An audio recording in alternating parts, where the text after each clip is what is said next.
Microbiology क्या होता है। माइक्रोबायोलॉजी का इंट्रोडक्शन देखते हैं। Study of micro organism. Study of micro organism को हम क्या बोलते हैं, माइक्रोबायोलॉजी। जिसमें क्या होता है, माइक्रो ऑर्गेनिज्म है, माइक्रो ऑर्गेनिज्म ये foreign particle with are not seen by naked eye. जो माइक्रो ऑर्गेनिज्म है उसको हम नेक्ड आई से हम नहीं देख सकते हैं, ठीक है। Only visual in the microscope. इसको अगर देखने के लिए अगर माइक्रो ऑर्गेनिज्म को देखना है तो उसको माइक्रोस्कोप की ज़रूरत पड़ेगी। अब देखते हैं वेजिटेटिव क्या होता है, जो डिसीज कॉज करता है उसको बोलते हैं वेजिटेटिव। स्पोर क्या होता है, spore does not cause disease, ये डिसीज कॉज नहीं करता है स्पोर जो होता है, स्पोर ये क्या होता है, boiling method does not kill spore. Boiling method से हम डज नॉट किल स्पोर को हम किल नहीं कर सकते हैं बॉइलिंग मेथड से। Best method to kill spore को किल करने के लिए बेस्ट मेथड क्या होगा, तो ऑटोक्लेव किया जाएगा। ऑटोक्लेव जो होगा वो बेस्ट मेथड होगा। देखते हैं कुछ हिस्ट्री देखते हैं लुईस पास्चर के बारे में। लुईस पास्चर, इसमें ट्रिक याद रखना है, कार जीएसपी कार से याद रखना है। कोलेरा, एंथ्रेक्स और रेबीज का ये वैक्सीन दिए थे, कौन दिया था, तो लुईस पास्चर। कार याद रखना है, कार से कोलेरा का वैक्सीन दिए थे, एंथ्रेक्स का और रेबीज का वैक्सीन कौन दिया था, तो लुईस पास्चर। और जीपीएस से याद रखना है, जीपीएस से जर्म थ्योरी दिए थे, बोले तो जर्म थ्योरी, बोले तो माइक्रोबायोलॉजी।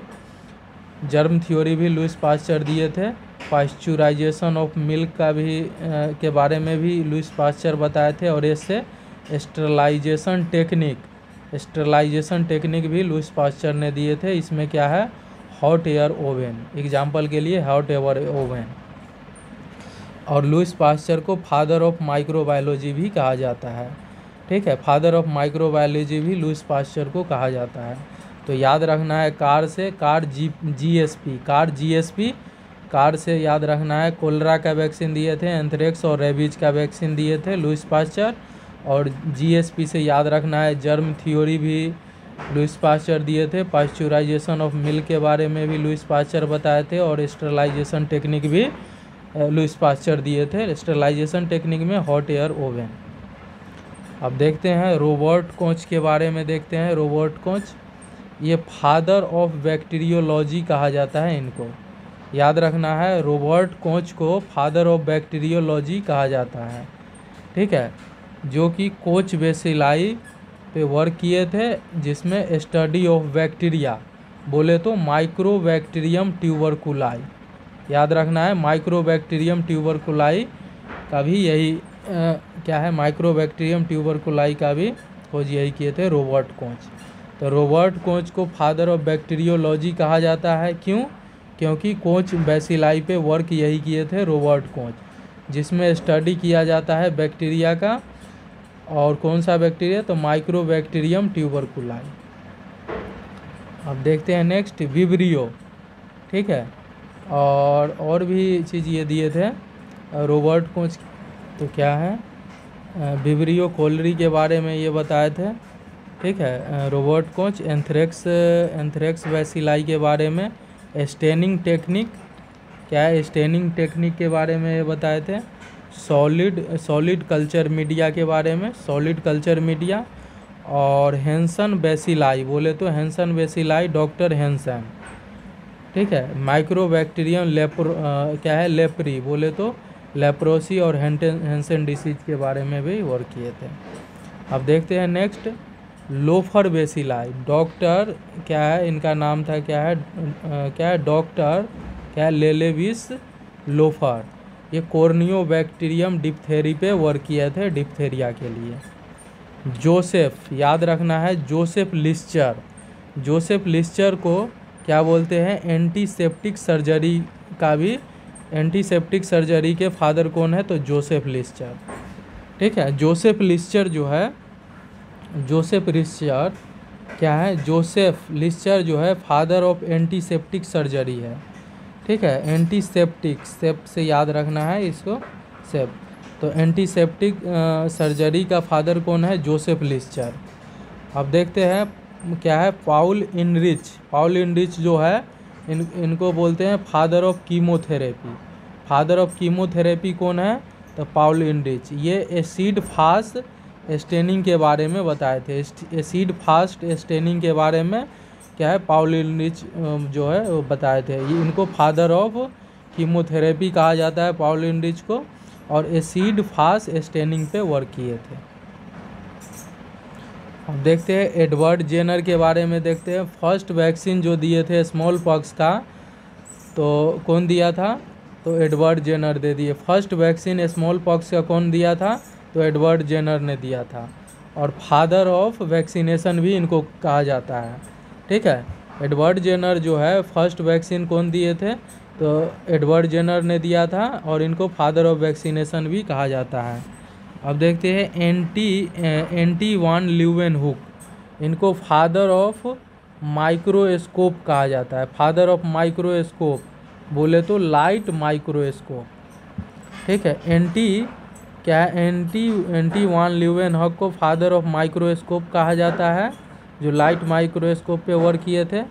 ठीक है, और इनको फादर ऑफ मॉडर्न माइक्रोबायोलॉजी कहा जाता है ल्यूवेनहुक को। फादर ऑफ मॉडर्न माइक्रोबायोलॉजी क्या है? फादर ऑफ मॉडर्न माइक्रोबायोलॉजी है, एंटी ल्यूवेनहुक को कहा जाता है। फादर ऑफ क्या है?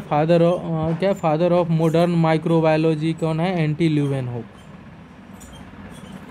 अब देखते हैं इलेक्ट्रॉनिक माइक्रोस्कोप। इलेक्ट्रॉनिक माइक्रोस्कोप को कौन वर्क किया था? तो क्या, अर्नस्ट रस्का। ठीक है, इलेक्ट्रॉनिक माइक्रोस्कोप का तो क्या है, अर्नस्ट रस्का। पेनिसिलिन का अलेक्जेंडर फ्लेमिंग ने दिया था। साइटोलॉजी, सेल के स्टडी को साइटोलॉजी बोलते हैं, और ये रॉबर्ट हुक ने दिए थे। याद रखना है, सेल का खोज कौन किया था? रॉबर्ट हुक, जो जिसको स्टडी ऑफ सेल को साइटोलॉजी बोलते हैं, जो रॉबर्ट हुक किया था। न्यूक्लियस के बारे में रॉबर्ट ब्राउन। न्यूक्लियस के बारे में कौन चर्चा किया था? तो रॉबर्ट ब्राउन ने किया था। और हिस्टोलॉजी बोले तो क्या है, जेवियर विचेट। क्या है, जेवियर विचेट।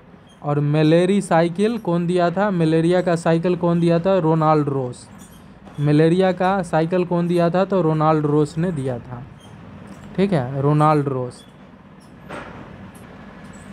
अब देखते हैं इम्यूनिटी के बारे में। देखते हैं इम्यूनिटी जो होता है ये प्रोटेक्शन का काम करता है। ये क्या है? Resistance power of our body against any micro organism, उसी को बोलते हैं इम्यूनिटी या प्रोटेक्शन।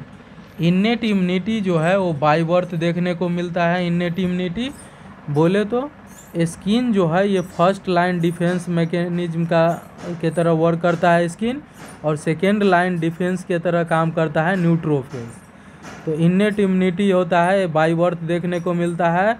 स्किन जो है ये फर्स्ट लाइन डिफेंस का काम करता है, और सेकेंड लाइन का डिफेंस का न्यूट्रोफिल्स। एक्वायर्ड जो होता है आफ्टर बर्थ के बाद देखने को मिलता है। अब देखते हैं डब्ल्यूबीसी में देखते हैं ग्रेनुलोसाइट होता है, दूसरा है ए ग्रेनुलोसाइट। तो ग्रेनुलोसाइट में देखते हैं डब्ल्यूबीसी में ग्रेनुलोसाइट में कौन कौन होता है? इस्नोफिल है, बेसोफिल है, और न्यूट्रोफिल्स होता है। क्या है? ग्रेनुलोसाइट में देखते हैं, ग्रेनुलोसाइट में इस्नोफिल होता है, बेसोफिल होता है, और न्यूट्रोफिल्स होता है। और ए ग्रेनुलोसाइट में मोनोसाइट होता है और लिम्फोसाइट। क्या होता है? मोनोसाइट होता है और लिम्फोसाइट। अब देखते हैं लिम्फोसाइट जो होता है ये 2 टाइप का होता है। एक होता है टी लिम्फोसाइट होता है, एक होता है बी लिम्फोसाइट। तो टी लिम्फोसाइट होता है उसको सेलुलर इम्यूनिटी बोलते हैं। टी लिम्फोसाइट जो होता है उसको सेलुलर इम्यूनिटी बोलते हैं, और HIV वाले पेशेंट में यही अफेक्टेड रहेगा, सेलुलर इम्यूनिटी, जिसको टी लिम्फोसाइट बोलते हैं।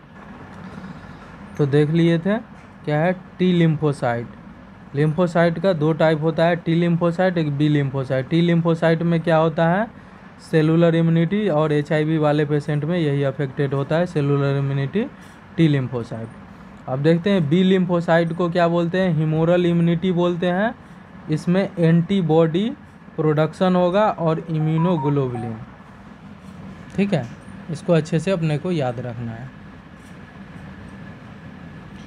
अब देखते हैं नेक्स्ट, इसमें क्या था इम्यूनिटी में, क्या CD सेल कम हो जाता है या T हेल्पर। अब देखते हैं एक्वायर्ड इम्यूनिटी। एक्वायर्ड इम्यूनिटी जो होता है ये आफ्टर बर्थ देखने को मिलता है, जिसमें पहले देखते हैं क्या होता है। एक्वायर्ड इम्यूनिटी ये आफ्टर बर्थ के बाद देखने को मिलता है। एक होता है एक्टिव होता है, दूसरा होता है पैसिव होता है। एक्टिव में क्या होता है, एंटीबॉडी का प्रोडक्शन होता है, और इसमें क्या होता है पैसिव में है क्या है, टेक एंटीबॉडी, इसमें एंटीबॉडी दिया जाता है बाहर से। ठीक है, इसमें क्या है, डज नॉट प्रोड्यूस एंटीबॉडी, ये एंटीबॉडी प्रोड्यूस ही नहीं कर पाता है, इसीलिए हम इसको बाहर से दिया जाता है पैसिव में। और एक्टिव में है एंटीबॉडी प्रोडक्शन कर लेता है। तो इसमें देखते हैं एक्टिव वाले में एक होता है नेचुरल होता है, दूसरा आर्टिफिशियल, और पैसिव में भी होता है क्या है, नेचुरल होता है और आर्टिफिशियल होता है। तो इसमें देखते हैं नेचुरल एक्टिव होगा, नेचुरल एक्टिव ये कैसे होगा, तो इन्फेक्शन के वजह से देखने को मिलेगा या कोई डिसीज के वजह से ये देखने को मिलता है, कौन, एक्टिव नेचुरल इम्यूनिटी। अब देखते हैं artificial active immunity. Artificial active immunity में क्या होता है, वैक्सीनेशन। वैक्सीनेशन जो है एक्ट करता है एज ए एंटीजन के तरह वर्क करता है। ठीक है, तो उसको क्या बोलते हैं, वैक्सीनेशन। ये वैक्सीनेशन हो गया चाहे इम्यूनाइजेशन, ये क्या होता है, आर्टिफिशियल एक्टिव इम्यूनिटी होता है। ठीक है, क्योंकि वैक्सीन होता है, वैक्सीन में एंटीजन होता है। ठीक है, तो याद रखना है इसमें अच्छे से। एक्टिव आर्टिफिशियल में क्या, इसका क्या एग्जाम्पल है, वैक्सीनेशन और इम्यूनाइजेशन। वैक्सीनेशन और इम्यूनाइजेशन ये एक्टिव आर्टिफिशियल का एग्जाम्पल होता है। अब देखते हैं पैसिव। ठीक है, अब देखते हैं पैसिव, मतलब पैसिव में क्या दिया जाता है, एंटीबॉडी दिया जाता है। ठीक है, क्योंकि एंटीबॉडी बना ही नहीं पाता है, तो अब देखते हैं पैसिव। पैसिव नेचुरल में देखते हैं, पैसिव नेचुरल में प्लेसेंटा हो गया है, प्लेसेंटा के द्वारा जाता है एंटीबॉडी, IgG जिसको बोलते हैं। ठीक है, ब्रेस्ट मिल्क के द्वारा जाता है, ब्रेस्ट मिल्क के द्वारा क्या है, IgA। ठीक है, ब्रेस्ट मिल्क के द्वारा जाता है, तो ये हो गया पैसिव नेचुरल। ठीक है, और पैसिव अब आर्टिफिशियल देखते हैं। पैसिव आर्टिफिशियल में क्या है, एंटीबॉडी दिया जाता है बाहर से, जैसे ठीक है, मतलब बना बनाया एंटीबॉडी दिया जाता है, जैसे एंटीटॉक्साइड, एंटीवेनम, एंटी सीरम, एंटीबायोटिक, और क्या होता है, एंटीबायोटिक। तो इसको अच्छे से याद रखना है अपने को। अब देखते हैं नेक्स्ट टॉपिक, इन्फेक्शन। इन्फेक्शन का मोस्ट कॉमन साइन क्या होता है, फीवर होता है। अब देखते हैं टाइप ऑफ इन्फेक्शन देखते हैं। पहले देखते हैं अपॉर्चुनिटिक इन्फेक्शन। ये क्या होता है, इन्फेक्शन होगा occur due to weak immunity के वजह से देखने को मिलेगा, उसको अपॉर्चुनिटिक इन्फेक्शन बोलते हैं। और मोस्ट कॉमन अपॉर्चुनिटिक इन्फेक्शन होता है वो क्या होता है, मोस्ट कॉमन जो होता है अपॉर्चुनिटिक इन्फेक्शन जो होता है क्या है, नीमोसिस्टिक कैरिनी होता है, जिसको निमोनिया बोलते हैं। नीमोसिस्टिक कैरिनी जो वर्ल्ड वाइज देखने को मिलता है। और मोस्ट कॉमन HIV के वजह से कौन सा होता है इंडिया में, तो TB देखने को मिलता है। क्या है, TB देखने को मिलेगा। मोस्ट कॉमन जो है अपॉर्चुनिटिक इन्फेक्शन जो होता है नीमोसिस्टिक कैरिनी होता है, जिसको निमोनिया बोलते हैं। और HIV वाले पेशेंट में मोस्ट कॉमन क्या देखने को मिलता है, TB इंडिया में। अब देखते हैं नेक्स्ट, हॉस्पिटल एक्वायर्ड, जिसको नोजोकोमियल इन्फेक्शन बोलते हैं। ये इन्फेक्शन अकर 48 आवर आफ्टर हॉस्पिटलाइजेशन देखने को मिलेगा। क्या होता है, इन्फेक्शन जो हॉस्पिटल एक्वायर्ड जो नोजोकोमियल इन्फेक्शन होता है, ये इन्फेक्शन कब होगा, ये हॉस्पिटल में क्या है, आफ्टर हॉस्पिटलाइजेशन 48 घंटे के बाद डेवलप होगा, उसको बोलते हैं हॉस्पिटल एक्वायर्ड या नोजोकोमियल इन्फेक्शन। और मोस्ट कॉमन जो होता है अपर रेस्पिरेटरी ट्रैक इन्फेक्शन देखने को मिलता है। और दूसरा क्या होता है, UTI, क्या है, यूरिनरी ट्रैक इन्फेक्शन। तो हॉस्पिटल में मोस्ट कॉमन इन्फेक्शन क्या होता है, तो अपर रेस्पिरेटरी ट्रैक इन्फेक्शन होता है फर्स्ट, और सेकेंड होता है यूटीआई। अब देखते हैं आइट्रोजेनिक या फिजिशियन एसोसिएटेड इन्फेक्शन। ये इन्फेक्शन अकर ड्यूरिंग एनी फिजिशियन मेडिकल और सर्जिकल प्रोसीजर के दौरान होगा, उसको बोलते हैं आइट्रोजेनिक या physician acquired infection. Example ventilation में क्या, वेंटिलेशन में इसमें क्या है, वेंटिलेशन एसोसिएटेड निमोनिया जैसे। अब देखते हैं क्लिनिकल और एक होता है सब क्लिनिकल। क्लिनिकल में साइन सिम्टम प्रेजेंट होता है, सब क्लिनिकल में अब्सेंट होता है, बट मोस्ट डेंजरस टाइप का इन्फेक्शन होता है भैया। सब क्लिनिकल जो होता है ये मोस्ट डेंजरस टाइप का इन्फेक्शन होता है सब क्लिनिकल। सब क्लिनिकल जो होता है ये मोस्ट डेंजरस टाइप का इन्फेक्शन होता है सब क्लिनिकल। कन्फर्मेटरी डायग्नोसिस क्या होगा, तो WBC का लेवल बढ़ जाएगा, क्या 11,000 mmQ से ज़्यादा हो जाएगा। इन्फेक्शन जो रहेगा, इन्फेक्शन अगर प्रजेंट है तो क्या रहेगा, नर्सिंग प्रायोरिटी फर्स्ट, तो हम हैंड वॉशिंग करेंगे। याद रखना है, इन्फेक्शन को प्रिवेंट करने के लिए नर्सिंग का फर्स्ट प्रायोरिटी क्या रहेगा, तो hand washing. Prevent chain of infection, prevent करना है चैन ऑफ इन्फेक्शन, तो उसको लिए हम आइसोलेशन करते हैं। प्रिवेंट करना है चैन ऑफ इन्फेक्शन, तो उसके लिए हम आइसोलेशन करते हैं। और इन्फेक्शन, अगर इन्फेक्शन को प्रिवेंट करना है तो first nursing priority hand washing को देंगे, और प्रिवेंट चैन ऑफ इन्फेक्शन, उसके लिए आइसोलेशन कर देते हैं। अब देखते हैं इम्यूनोग्लोबुलिन। इम्यूनोग्लोबुलिन में एंटीबॉडी। IgG जो होता है ये मोस्ट एवेंडेड होता है और प्लेसेंटल बैरियर को क्रॉस कर जाता है IgG। और IgM जो होता है लार्जेस्ट होता है, क्रोनिक इन्फेक्शन को बताता है ये, और ये पेंटामर होता है। ठीक है, IgM जो होता है लार्जेस्ट होता है, क्रोनिक इन्फेक्शन को बताता है और पेंटामर होता है। IgA होता है ऑल सिक्रीशन, बोले तो ब्रेस्ट मिल्क और एक्यूट इन्फेक्शन को भी ये बताता है IgA। IgD होता है, और IgE जो होता है, IgE ये एलर्जिक कंडीशन को बताता है। अब देखते हैं नेक्स्ट, अब देखते हैं हाइपर सेंसिटिविटी, जिसको एलर्जिक रिएक्शन बोलते हैं, और एनाफाइलेक्टिक रिएक्शन। टाइप 1 देखते हैं, इसमें इमीडिएट एनाफाइलेक्सिस रिएक्शन देखने को मिलेगा। Immediate anaphylaxis reaction, immunoglobulin IgE, penicillin reaction देखने को मिलेगा। AST है, एट्रोपिक डर्मेटाइटिस हो गया है, और अर्टिकेरिया और हाइव्स बोले तो रेड कलर का होगा। एक्यूट राइनाइटिस और हे फीवर, और ऑल टाइप का स्पाज्म।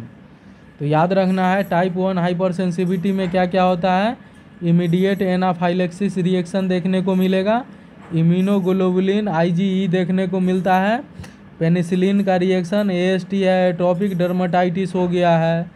ठीक है, अर्टिकेरिया और हाइव्स देखने को मिलेगा, एक्यूट राइनाइटिस और हे फीवर है, और ऑल टाइप का स्पाज्म देखने को मिलता है। अब देखते हैं टाइप 2 को क्या बोलते हैं, साइटोटॉक्सिक रिएक्शन। इसमें टाइप 2 को क्या बोलते हैं, साइटोटॉक्सिक रिएक्शन। इसमें डिस्ट्रॉयड हो जाता है ब्लड सेल, बोले तो IgG और IgM देखने को मिलता है। डिस्ट्रॉयड कर देता है ब्लड सेल को, जैसे IgG और IgM। और क्या है, हीमोलाइटिक रिएक्शन देखने को मिलता है, जैसे RH इनकम्पेबिलिटी या ABA इनकम्पेबिलिटी। ब्लड ट्रांसफ्यूजन है, इरेथ्रोब्लास्ट फिटैलिस देखने को मिलता है। ठीक है, तो इसमें क्या होता है, बी जो होता है जिसको साइटोटॉक्सिक बोलते हैं, ये डिस्ट्रॉयड कर देता है ब्लड सेल को, जैसे IgG और IgM को। और हीमोलाइटिक रिएक्शन देखने को मिलता है, ठीक है, जिसमें RH इनकम्पेबिलिटी है, ABO इनकम्पेबिलिटी देखने को मिलता है। ब्लड ट्रांसफ्यूजन रिएक्शन देखने को मिलता है, क्या है, ब्लड ट्रांसफ्यूजन रिएक्शन देखने को मिलता है। BT reaction, blood transfusion reaction देखने को मिलता है। इरेथ्रोब्लास्ट फिटैलिस और माइस्थेनिया ग्रेविस और ग्रेव्स डिसीज। माइस्थेनिया ग्रेविस और ग्रेव्स डिसीज देखने को मिलता है इसमें। टाइप 2 हाइपर सेंसिटिविटी में साइटोटॉक्सिक रिएक्शन देखने को मिलता है, जिसमें क्या क्या होता है, डिस्ट्रॉयड हो जाता है ब्लड सेल IgG और IgM। और हीमोलाइटिक रिएक्शन देखने को मिलता है, जिसमें ABO इनकम्पेबिलिटी और RH इनकम्पेबिलिटी देखने को मिलता है। ब्लड ट्रांसफ्यूजन रिएक्शन, इरेथ्रोब्लास्ट फिटाइलिस और माइस्थेनिया ग्रेविस और ग्रेव्स डिसीज। और टाइप थर्ड हाइपर सेंसिटिविटी में इम्यूनो कॉम्प्लेक्स रिएक्शन होता है। इसमें क्या होता है, टाइप थर्ड में इम्यूनो कॉम्प्लेक्स रिएक्शन होता है, जिसमें IgM और IgG होता है, जिसमें रूमेटिक फीवर होता है और ग्लोमेरुलोनेफ्राइटिस और क्या है, रिमोटॉइड आर्थराइटिस देखने को मिलता है। तो टाइप थर्ड जो होता है उसको क्या बोलते हैं, इम्यूनो कॉम्प्लेक्स रिएक्शन।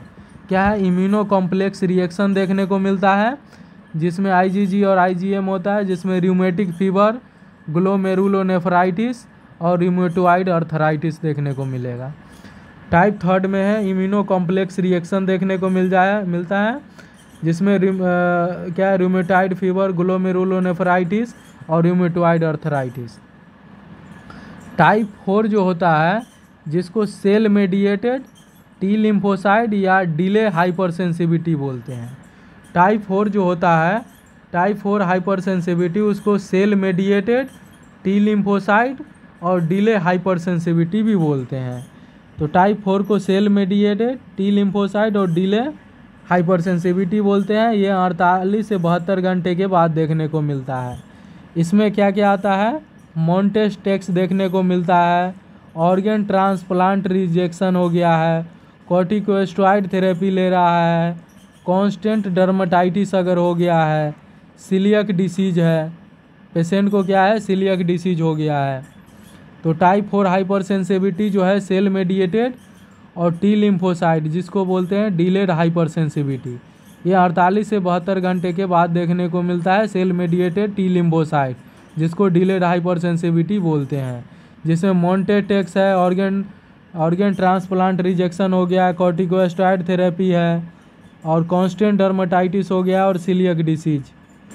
देखते हैं ड्रग ऑफ चॉइस देखते हैं, ठीक है। एनाफाइलेक्टिक रिएक्शन में एड्रेलिन देते हैं 1 in 1000 देते हैं और IM रूट से देते हैं। रेशियो देखते हैं, कंडीशन और रेशियो कैसे देते हैं। 1 in 100 देते हैं अस्थमा वाले पेशेंट में इन्हेलेशन के द्वारा, और 1 in 1000 देते हैं एनाफाइलेक्टिक का ट्रीट करना हो तो, और IM देते हैं उसमें। वो 1/10,000 हम देते हैं CPR कंडीशन में, और कैसे देते हैं 1/10,000 IV देते हैं, ठीक है। कैसे देते हैं तो IV देते हैं, और 180,000 और 180,000 देते हैं डेंटल वाले में। कैसे देते हैं तो सब क्यूटेनियस देते हैं, और 1 lakhs देते हैं एनेस्थेसिया वाले में, वो भी सब क्यूटेनियस। और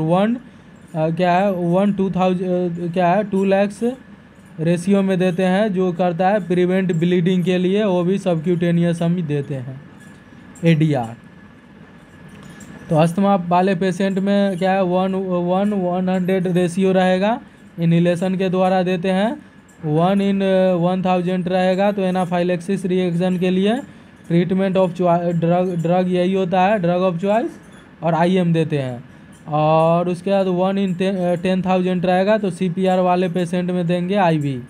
और 180,000 होता है वो डेंटल वाले पेशेंट में देते हैं सबक्यूटेनियस। 1 lakhs रहेगा, उसमें एनेस्थेसिया वाले पेशेंट में देंगे। और 2 लाख इंटरनेशनल यूरिया, ये ब्लीडिंग को प्रिवेंट करेगा, और ये भी सबक्यूटेनियस देना है।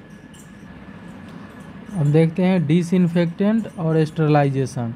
डिसइंफेक्टेंट देखते हैं, process in kill the vegetative form of micro organism except spore, spore को नहीं करता है किल।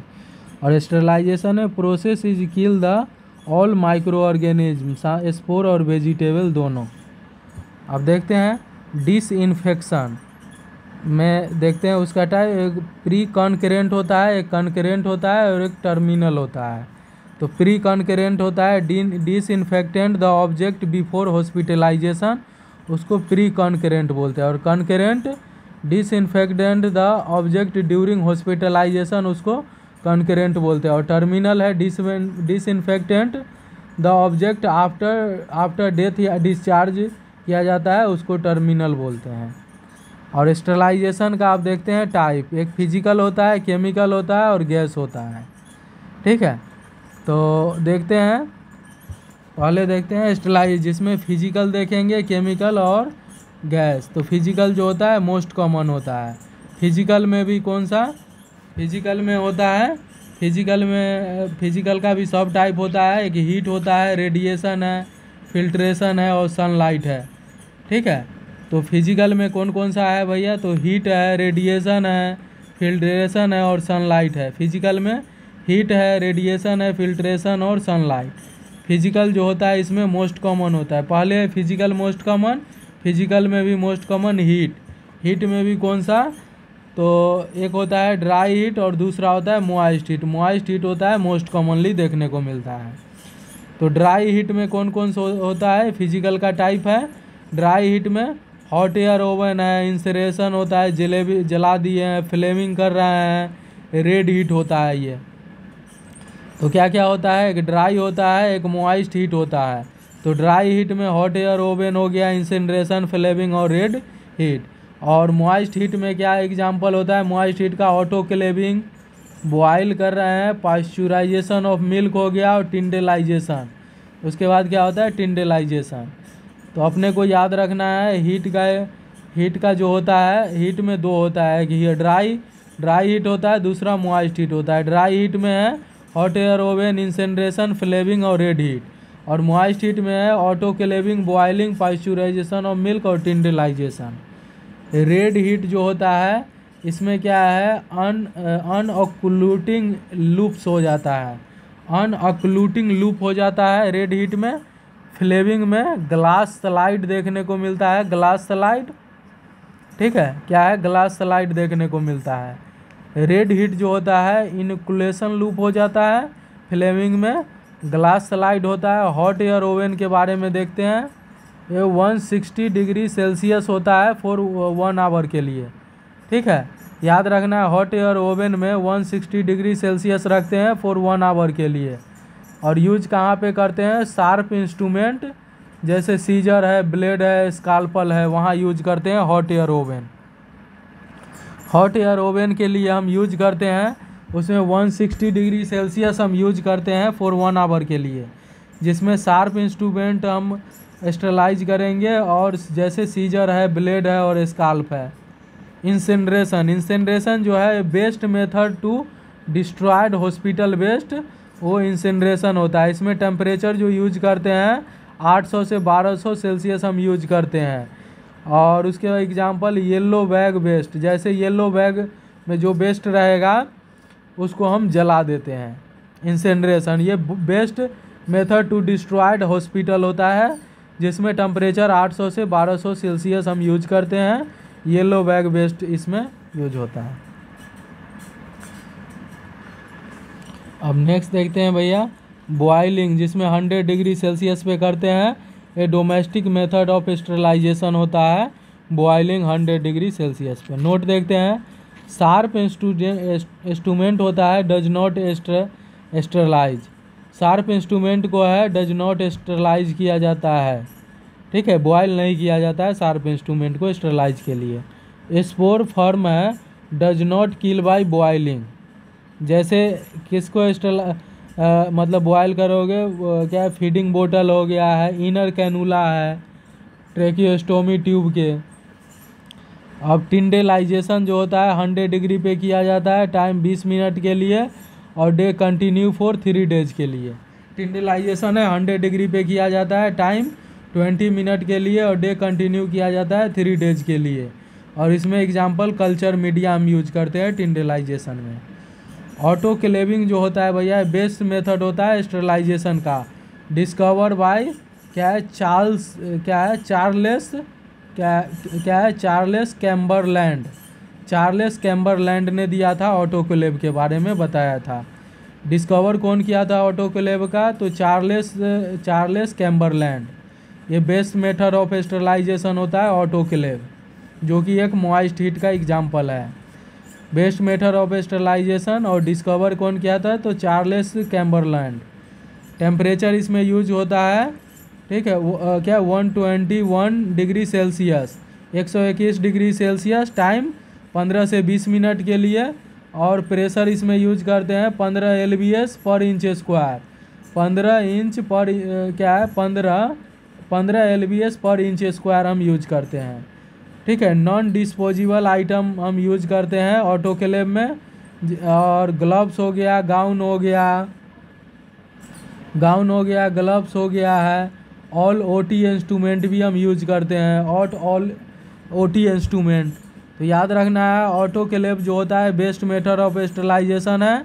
डिस्कवर कौन किया था ऑटोक्लेव का, तो क्या है चार्ल्स कैम्बरलैंड। और 121 डिग्री सेल्सियस पे किया जाता है 15 से 20 मिनट के लिए। और प्रेशर जो हम यूज करेंगे 15 LBS पर इंच स्क्वायर। और एग्जांपल नॉन डिस्पोजेबल आइटम को ये क्या है स्टरलाइज करता है, जैसे ग्लव्स है, गाउन है, ऑल OT इंस्ट्रूमेंट आ गया। अब नेक्स्ट देखते हैं रेडिएशन। रेडिएशन जो होता है जिसको गामा रे बोलते हैं। ऑल डिस्पोजेबल आइटम, ठीक है, ऑल डिस्पोजेबल आइटम हम यूज करते हैं रेडिएशन के द्वारा, बोले तो गामा रे। रेडिएशन जो होता है वो गामा रे बोलते हैं, ये ऑल डिस्पोजेबल आइटम को स्टरलाइज करता है, ठीक है। जैसे सिरिंज हो गया, ब्लड क्या है BT सेट हो गया, IV कैनुला है, IV सेट है, और कैथेटर है, ठीक है। तो याद रखना है रेडिएशन जो होता है उसको गामा रे बोलते हैं। और ऑल डिस्पोजेबल आइटम हम इससे स्टरलाइज करते हैं रेडिएशन गामा रे से। जैसे सिरिंज हो गया है, ब्लड ट्रांसफ्यूजन सेट हो गया है, IV सेट क्या है IV कैनुला है, IV सेट कैथेटर है। अब देखते हैं सनलाइट। सनलाइट होता है नेचुरल मेथड होता है स्टरलाइज का, जिसमें रे यूज होता है, UV रे इसमें यूज होता है सनलाइट में। सनलाइट में जो हम रे यूज करते हैं UV रे यूज होता है, ये नेचुरल मेथड होता है। अब देखते हैं नेक्स्ट केमिकल और कोल्ड स्टरलाइजेशन। केमिकल और कोल्ड स्टरलाइजेशन देखते हैं। इसमें पहला देखते हैं 2% ग्लूटियल्डिहाइड, जिसको सीडेक्स बोलते हैं, ठीक है। और ये किसको मतलब किस किस को ये स्टरलाइज करता है, इंडोस्कोप है, ब्रोंकोस्कोप है, और लरिंगोस्कोप, ठीक है। जितने भी ये स्कोप होता है वो ग्लूटियल्डिहाइड से स्टरलाइज करते हैं, जिसको सीडेक्स बोलते हैं। 2% ग्लूटियल्डिहाइड चेंज कितने दिनों में हम करते हैं, तो 28 डेज में हम चेंज कर देते हैं, ठीक है। और क्या है सेकेंड प्रायोरिटी जो होता है वो क्या है 14 दिन में हम चेंज कर देंगे। मतलब फर्स्ट प्रायोरिटी 28 दिन में हम चेंज करेंगे, सेकेंड में अगर वो ऑप्शन में नहीं है तो 14 दिन में हम चेंज करेंगे। मिनिमम है, मिनिमम जो हम चेंज क्या है वो 7 दिन में हम करते हैं। याद रखना है केमिकल में पहला देखिए ग्लूटियल्डिहाइड 2%, जिसको सीडेक्स बोलते हैं। जितने भी स्कोप होता है उसको ये स्टरलाइज करता है, जैसे इंडोस्कोप है, ब्रोंकोस्कोप, लरिंगोस्कोप। चेंज करते हैं 28 दिन में, ये ऑप्शन में नहीं रहे तो 14 दिन में हम चेंज करते हैं। अब देखते हैं बीटाडीन। बीटाडीन है ये मोस्ट कॉमन एंटीसेप्टिक सॉल्यूशन होता है। बीटाडीन जो होता है ना भैया, ये मोस्ट कॉमन एंटीसेप्टिक सॉल्यूशन होता है, जो हम माउथ गार्गल में हम 2.5% हम यूज करते हैं। वुंड को इरिगेशन करना है तो 5% हम यूज करना है। और सर्जिकल हैंड वॉशिंग में अगर बीटाडीन हम यूज करना है तो 7.5% हम यूज करते हैं। तो याद रखना है बीटाडीन जो है वो माउथ गार्गल करना है बीटाडीन से तो 2.5% यूज करते हैं। और वुंड को इरिगेट और ड्रेसिंग करना है तो कितना करते हैं 5% हम यूज करते हैं। और सर्जिकल हैंड वॉशिंग करना है, सर्जिकल हैंड वॉशिंग तो 7.5% हम यूज करते हैं। और 10% कहाँ हम यूज करते हैं, पेंट द साइट के लिए हम करते हैं। ये मोस्ट कॉमन एंटीसेप्टिक सॉल्यूशन होता है बीटाडीन। और KMNO4 देखते हैं। KMNO4 में ये माउथ वॉश करता है।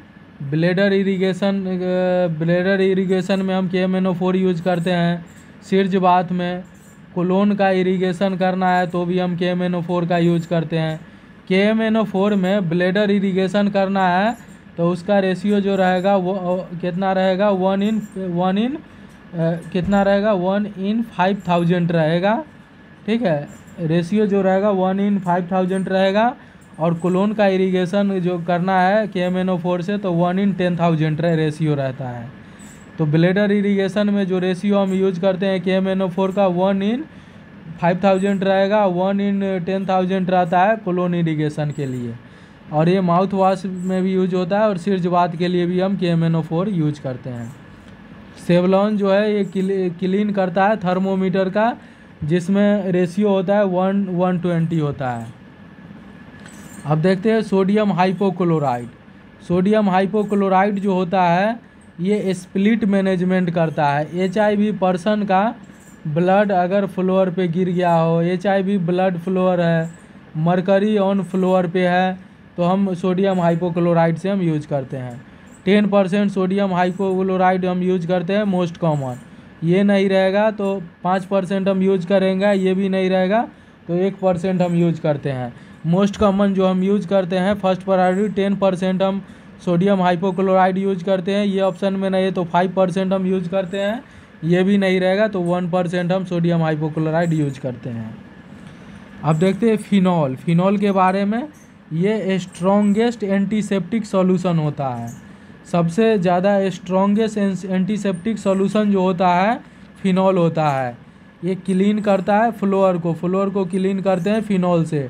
डिसइंफेक्टेंट कर देता है ह्यूमन एक्सक्रीटा को भी।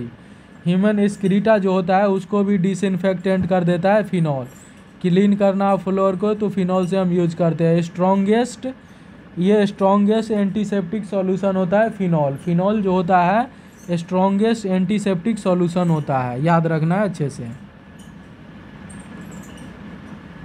अब देखते हैं नेक्स्ट गैसियस स्टरलाइजेशन में ETO गैस जो मोस्ट कॉमन ये गैस होता है। ETO गैस जो ET ट्यूब, एम्बू बैग और प्लास्टिक आइटम को भी स्टरलाइज करता है ETO गैस।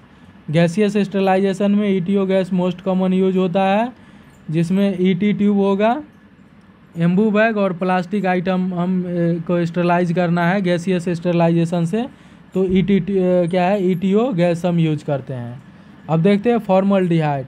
ये फ्यूमिगेशन कर देता है वार्ड को, OT को और ICU को। OT, ICU और वार्ड को फ्यूमिगेट करना है, फ्यूमिगेशन, तो फॉर्मल्डिहाइड हम यूज करते हैं। ठीक है, फ्यूमिगेशन ऑफ वार्ड, OT और ICU करना है तो फॉर्मल्डिहाइड से करेंगे। अब देखते हैं बैक्टीरियल ग्रोथ कर्व। इसमें जो होता है टोटल 4 फेज होता है। फर्स्ट फेज जो होता है उसको क्या बोलते हैं, लेग फेज होता है, LAG लेग फेज होता है, जिसमें no growth and no multiplication होता है। इसमें ओनली इन्वायरमेंटल एडेप्टेशन देखने को मिलता है।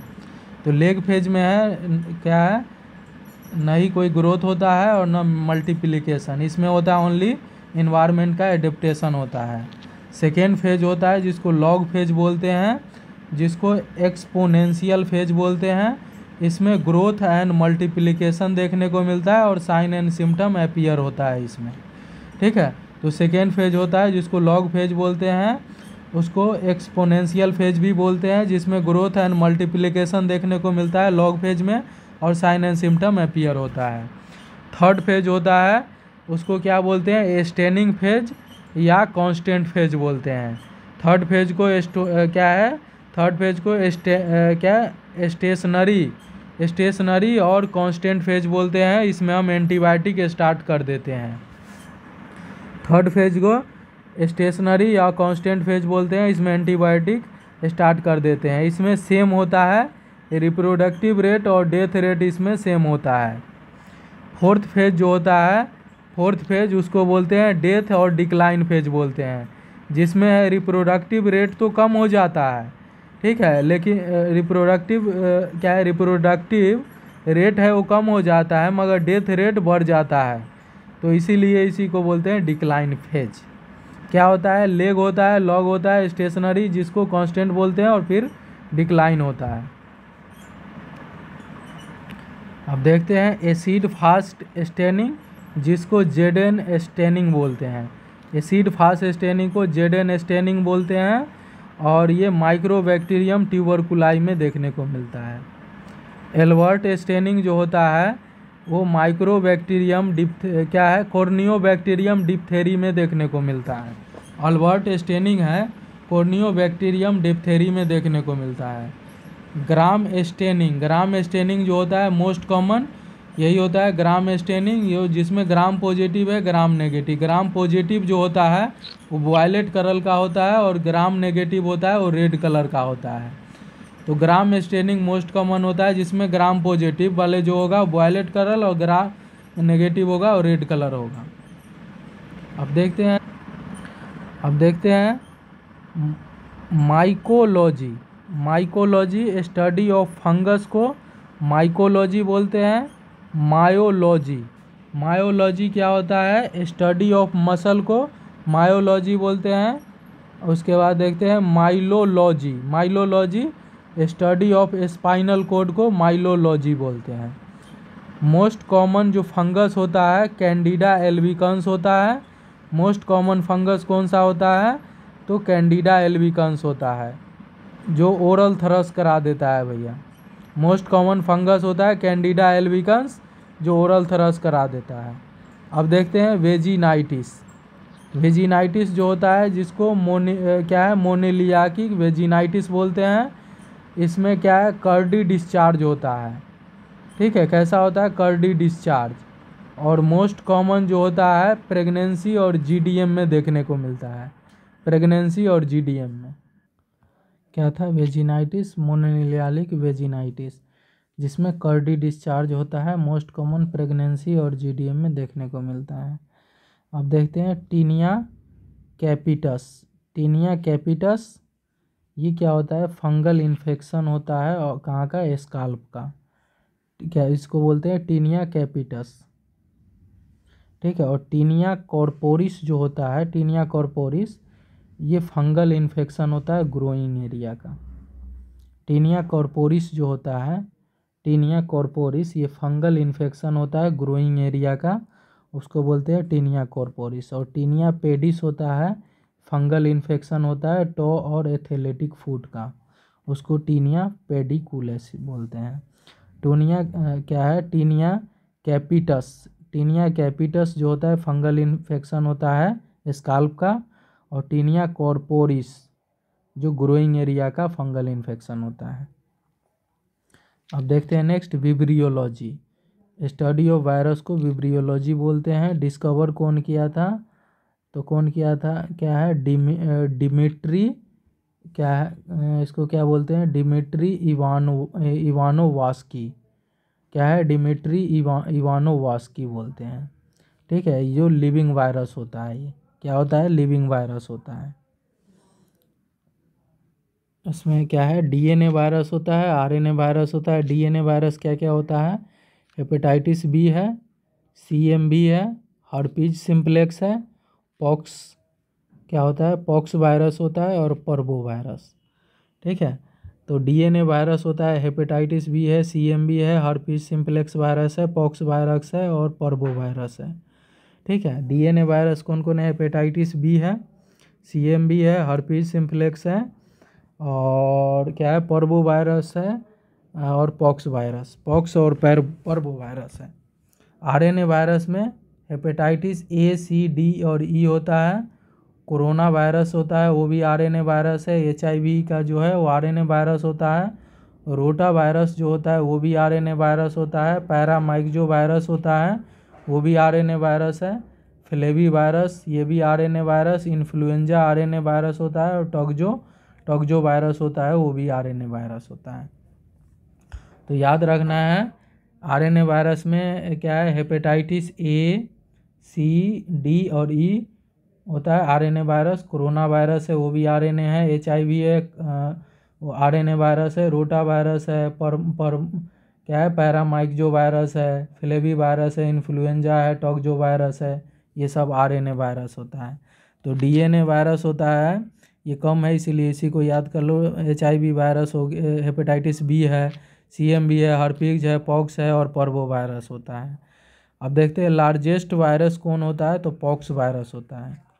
सबसे बड़ा कौन होता है? तो पॉक्स वायरस होता है। स्मॉलेस्ट वायरस होता है पर्वो वायरस।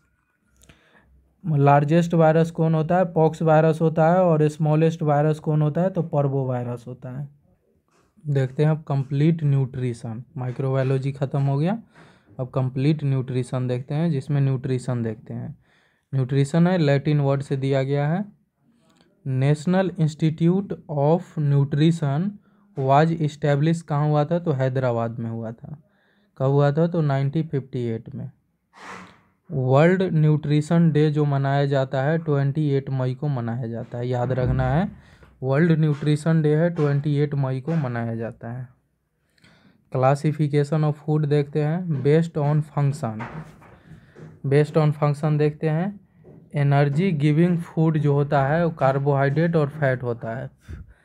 एनर्जी गिविंग फूड जो होता है कार्बोहाइड्रेट और फैट होता है। Main source of body energy जो होता है, main source of body energy जो होता है वो कार्बोहाइड्रेट होता है।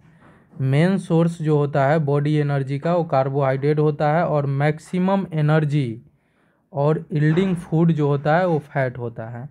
मैक्सिमम एनर्जी और यील्डिंग फूड जो होता है वो कौन होता है? तो फैट होता है। और मेन सोर्स जो होता है बॉडी एनर्जी के लिए वो कार्बोहाइड्रेट होता है। याद रखना है, मेन सोर्स जो होता है बॉडी एनर्जी के लिए वो कौन होता है? तो कार्बोहाइड्रेट होता है। और मैक्सिमम एनर्जी यील्डिंग फूड जो होता है फैट होता है। और बॉडी बिल्डअप के लिए प्रोटीन की ज़रूरत होता है। Wound healing tissue repairing, wound healing और टिश्यू रिपेयरिंग के लिए प्रोटीन और विटामिन सी की ज़रूरत होती है। अब देखते हैं नेशनल फूड ऑफ इंडिया। ठीक है, नेशनल फूड ऑफ इंडिया जो होता है वो खिचड़ी होता है। नेशनल फूड ऑफ इंडिया क्या है? खिचड़ी। और नेशनल फ्रूट जो है वो मैंगो है। अब देखते हैं nutrient. Basic unit of food को न्यूट्रिएंट बोलते हैं। बेसिक यूनिट ऑफ फूड को क्या बोलते हैं? न्यूट्रिएंट बोलते हैं। अब देखते हैं, एक है मैक्रो न्यूट्रिएंट और दूसरा है माइक्रो न्यूट्रिएंट।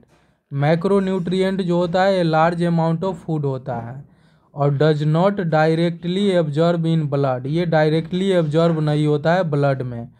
फर्स्ट जो होता है इसका डाइजेशन होता है, उसके बाद एब्जॉर्प्शन देखने को मिलता है। और इसमें क्या क्या होता है? तो कार्बोहाइड्रेट होता है, मैक्रोन्यूट्रिएंट, फैट है, प्रोटीन है और वाटर होता है।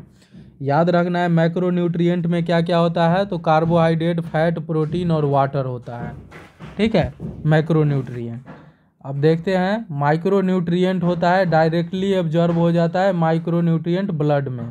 डज नॉट, इसमें डाइजेशन की रिक्वायर्ड नहीं होता है माइक्रोन्यूट्रिएंट में, जैसे विटामिन और मिनरल। ठीक है, माइक्रोन्यूट्रिएंट का एग्जांपल क्या होता है? विटामिन और मिनरल होता है। माइक्रोन्यूट्रिएंट में कौन होता है? माइक्रोन्यूट्रिएंट जो होता है ये डायरेक्टली ऑब्जर्व हो जाता है ब्लड में और इसमें डाइजेशन की कोई ज़रूरत नहीं होता है। ठीक है, जैसे इसका एग्जांपल विटामिन और मिनरल होता है। अब देखते हैं कार्बोहाइड्रेट के बारे में देखते हैं। ये सेकेंड मेजर मैक्रोन्यूट्रिएंट होता है। याद रखना है कार्बोहाइड्रेट जो होता है ये सेकेंड मेजर मैक्रोन्यूट्रिएंट होता है। इसको ऑल्सो इसको शुगर और सैकराइड भी बोलते हैं। ठीक है, कार्बोहाइड्रेट जो होता है ये सेकेंड मेजर मैक्रोन्यूट्रिएंट होता है और इसको दूसरे शब्दों में कार्बोहाइड्रेट को शुगर और सैकराइड भी बोलते हैं। Main source of body energy ये होता है। ठीक है, याद रखना है main source of body energy जो होता है वो कौन होता है? तो कार्बोहाइड्रेट होता है। लगभग क्या है 60 से 80% give total body of energy carbohydrate होता है। कार्बोहाइड्रेट होता है 60 से 80%, 60 to 80% give total body energy. ठीक है, और 1 ग्राम कार्बोहाइड्रेट से 4 किलो कैलोरी मिलता है। ठीक है, और primarily fuel of our body, ये प्राइमरी फ्यूल के तरह काम करता है बॉडी में। Primarily fuel of our body में वर्क करता है। ठीक है, अब देखते हैं कार्बोहाइड्रेट होता है जिसमें मोनोसेक्राइड होता है, डाइसेक्राइड और पॉलीसेक्राइड होता है। मोनोसेकेराइड जो होता है made up of single saccharide से मिलके बना होता है। ठीक है, इसमें याद रखना है जीजीएफ, बोले तो जीजीएफ करके याद रखना है। बोले तो कैसे, ग्लूकोज, गैलेक्टोज और फ्रुक्टोज। ठीक है, ग्लूकोज, फ्रुक्टोज और गैलेक्टोज ये होता है सिंपल शुगर होता है। ठीक है, सिंगल सेकेराइड होता है। ठीक है, और ग्लूकोज जो होता है, ग्लूकोज है मेन सोर्स ऑफ एनर्जी होता है और ये सिंपल शुगर होता है। 1 मोलेक्यूल से क्या है 36 से 38 एटीपी मिलता है। ग्लूकोज जो होता है ना मेन सोर्स ऑफ एनर्जी होता है सिंपल शुगर के लिए, और 1 मोलेक्यूल से 36 से 38 एटीपी मिलता है। फ्रुक्टोज जो होता है ये स्वीटेस्ट शुगर होता है, सबसे मीठा होता है फ्रुक्टोज, स्वीटेस्ट शुगर। और ये कहाँ देखने को मिलता है, हनी में देखने को मिलता है और सीमेन में। ठीक है, कहाँ पे, हनी और सीमेन में देखने को मिलता है और स्वीटेस्ट शुगर होता है फ्रुक्टोज। अब देखते हैं गैलेक्टोज। गैलेक्टोज जो होता है ये लीस्ट स्वीटेस्ट होता है, सबसे कम स्वीटेस्ट होता है गैलेक्टोज। ठीक है, इसमें जो होता है क्या है ग्लूकोज में कन्वर्ट हो जाता है। ये क्या है, गैलेक्टोज जो होता है, गैलेक्टोज ये ग्लूकोज में कन्वर्ट हो जाता है, और गैलेक्टोज जो होता है ब्रेन शुगर होता है। याद रखना है, ब्रेन शुगर कौन होता है, तो गैलेक्टोज होता है। पहली बात, ब्रेन शुगर कौन है, तो गैलेक्टोज होता है, लीस्ट स्वीटेस्ट होता है, और ग्लूकोज में ये कन्वर्ट हो जाता है गैलेक्टोज। अब नेक्स्ट देखते हैं डाइसेकेराइड। डाइसेकेराइड में 2 मोनोसेकेराइड होता है, जिसमें क्या क्या आता है, सुक्रोज, माल्टेज और लैक्टेज। ठीक है, सुक्रेज क्या है, सुक्रोज, माल्टोज और लैक्टोज। सुक्रोज, माल्टोज और लैक्टोज होता है। सुक्रोज जो होता है, सुक्रोज को टेबल और कैन शुगर बोलते हैं। सुक्रोज को टेबल और कैन शुगर बोलते हैं, जिसमें ये चेंज होता है ग्लूकोज और फ्रुक्टोज में ये चेंज होता है। ग्लूकोज और फ्रुक्टोज में ये चेंज होता है सुक्रोज, और इसको टेबल और कैन शुगर भी बोलते हैं। माल्टेज जो होता है, माल्टेज जो होता है इसको माल्ट शुगर बोलते हैं। ये ग्लूकोज और ग्लूकोज प्लस ग्लूकोज मिलके ये बनाता है माल्टेज। और लैक्टोज जो होता है, लैक्टोज को मिल्क शुगर बोलते हैं, इसमें ग्लूकोज और गैलेक्टोज होता है। ठीक है, लैक्टोज जो होता है मिल्क शुगर बोलते हैं, इसमें ग्लूकोज और गैलेक्टोज मिलके ये बनाता है। अप्रॉक्स क्या है 7% होता है ब्रीस्ट फीड में। ठीक है, अब देखते हैं ओलिगोसेकेराइड। ओलिगोसेकेराइड में 3 से 10 मोलेक्यूल ऑफ सेकेराइड होता है। ठीक है, जैसे रैफिनोज। अब देखते हैं पॉलीसेकेराइड। पॉलीसेकेराइड में मोर देन 10 मोनोसेकेराइड होता है, जिसका एग्जाम्पल है glycogen, starch, cellulose. Glycogen polysaccharide में है, मोर देन 10 मोनोसेकेराइड होता है, और जिसमें एग्जाम्पल है क्या है, ग्लाइकोजेन, स्टार्च और सेलुलोज। क्या है, ग्लाइकोजेन, स्टार्च और सेलुलोज होता है। ग्लाइकोजेन जो होता है ये स्टोरेज फॉर्म ऑफ ग्लूकोज होता है लीवर में। ठीक है, ये स्टोरेज फॉर्म ऑफ ग्लूकोज होता है लीवर में, उसको ग्लाइकोजेन बोलते हैं। ठीक है, ग्लाइकोजेन जो होता है स्टोरेज फॉर्म ऑफ ग्लूकोज होता है लीवर में। स्टार्च जो होता है स्टोरेज फॉर्म ऑफ ग्लूकोज होता है प्लांट में। प्लांट में जो होता है स्टार्च होता है, स्टोरेज फॉर्म ऑफ ग्लूकोज होता है प्लांट में, कौन होता है, तो स्टार्च होता है। सेलुलोज होता है ये नॉन डाइजेस्टेबल कार्बोहाइड्रेट होता है। सेलुलोज जो है नॉन डाइजेस्टेबल कार्बोहाइड्रेट कौन होता है, तो सेलुलोज होता है। ठीक है, इसको अच्छे से याद रखना है।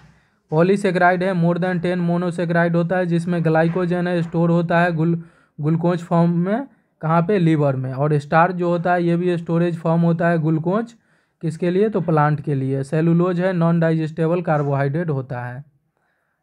याद रखना एक बार, पैक्टिन एडवाइस करते हैं डंपिंग सिंड्रोम में, और डायबिटिक मेलाइटस में हम अवॉइड कर देते हैं। अब देखते हैं डाइजेशन। डाइजेशन देखते हैं, कार्बोहाइड्रेट का माउथ से स्टार्ट होता है with the help of salivary gland के द्वारा। ठीक है, और कहाँ से स्टार्ट होता है, माउथ से स्टार्ट हो जाता है। ठीक है, सिलेबरी ग्लैंड इसमें हेल्प करता है डाइजेशन के लिए। और इंटेस्टाइन में कौन है, पेनक्रियाटिक एंजाइम। इंटेस्टाइन में कौन हेल्प करता है, तो पेनक्रियाटिक एंजाइम। आर्टिफिशियल स्वीटनर्स होता है, एग्जाम्पल क्या है, एस्पार्टम सेक्राइम। लिपिड और फैट देखते हैं आप, ये मैक्सिमम यील्डिंग एनर्जी गिविंग होता है। मैक्सिमम यील्डिंग एनर्जी यही होता है फैट, लिपिड। 1 ग्राम फैट से 9 किलो कैलोरी मिलता है। और आरडीए इसका होता है 20 से 30 ग्राम, 20 से 30 gram give total body of energy होता है। स्टोरेज फॉर्म ऑफ फैट जो होता है बॉडी में, वो ट्राईग्लिसराइड होता है, याद रखना है। मूफा जो होता है मोनो अनसेचुरेटेड फैटी एसिड, जिसको क्या बोलते हैं, ऑयलिक एसिड बोलते हैं, ऑयलिक एसिड। लीनो क्या है, लिनोलेनिक क्या है, लिनोलेइक एसिड जो होता है, जिसको ओमेगा 6 बोलते हैं। और क्या है, लिनोलेनिक क्या है, लिनोलेनिक जो होता है एसिड, उसको ओमेगा 3 बोलते हैं। हम देखते हैं लिपोप्रोटीन सिंथेसाइज कहाँ पे होता है, तो लीवर में होता है लिपोप्रोटीन का सिंथेसाइज, जिसमें एचडीएल होता है, एलडीएल होता है और वीएलडीएल होता है। एचडीएल जो होता है हाई डेंसिटी होता है, इसमें हाई डेंसिटी लिपोप्रोटीन होता है। ये जो गुड कोलेस्ट्रॉल होता है, ये it transfer fatty acid from blood to liver. ये ट्रांसफ़र होता है फैटी एसिड फ्रॉम कहाँ, ब्लड टू लीवर, ठीक है, जिससे डिसीज का रिस्क कम होता है। और ये कितना होता है, एचडीएल 40 से क्या है, 40 से 70 ग्राम पर डीएल होता है। 40 to 70 ग्राम पर डीएल होता है एचडीएल। ये गुड कोलेस्ट्रॉल इसको बोलते हैं, एचडीएल को। हाई डेंसिटी लिपोप्रोटीन होता है, ये ट्रांसफ़र होता है, ये transfer fatty acid from liver to blood, from blood to liver, ठीक है, ब्लड से कहाँ, लीवर में। और जिसके कारण डिसीज कम हो जा का रिस्क कम हो जाता है। 40 से 70% ग्राम mg पर डीएल होता है। एलडीएल जो होता है, एलडीएल जो होता है लो डेंसिटी लिपोप्रोटीन होता है। ये इसको बेड कोलेस्ट्रॉल बोलते हैं, इसको बेड कोलेस्ट्रॉल बोलते हैं। और इसमें जो होता है फैटी एसिड का ट्रांसफ़र होता है लीवर टू बोन के तरफ होता है। कहाँ से होता है, लीवर से बोन के तरफ, जिसके कारण डिसीज का रिस्क ज़्यादा होता है।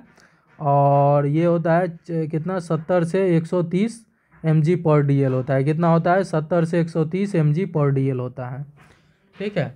एलडीएल जो होता है, ये बेड कोलेस्ट्रॉल होता है, और इसका ट्रांसफ़र होता है फैटी एसिड का लीवर से ब्लड के तरफ चल जाता है, इसीलिए रिस्क बढ़ जाता है डिसीज का।